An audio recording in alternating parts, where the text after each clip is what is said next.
আচ্ছা ইমন তোর কি জুস আয়া বসছে নাকি এখন কুবানির?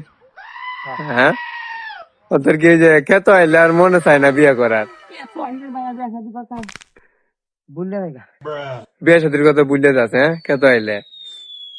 এখন এই যে অবস্থা মানে খেতে আইলে পরে বোঝা যায় মানে বিয়ে শাদী করা সম্পূর্ণ বুকামি, ঠিক আছে? অবশ্যই ভাই। এটা খেতে কামারে আইলে মানে কাজ করলে পরে বোঝা যায় যে আসলে বিষয়টা কি। মানে বিয়ে শাদী খালি পাল মারে করে লিও না। এর কি কথা মন কি পাল মারে করে লিব? ভাই বিয়ে শাদি আমি করছি ভাই, আমি বুঝি বিয়ে শাদি ভাই করেন না, বিয়ে শাদি করলে ভাই বুঝবেন। অবস্থা কি কত খারাপ নাকি? তোর মানে ঘরের থেকে বাইরে জ্বালা বেশি নাকি? হ্যাঁ ভাই। নাকি বাইরের থেকে ঘর জ্বালা বেশি? ভাই যে কষ্ট ভাই কাজ করা ভাই। আর কি বাইরের থেকে ঘরে জ্বালা বেশি নাকি? হ্যাঁ বউ আনছি ভাই,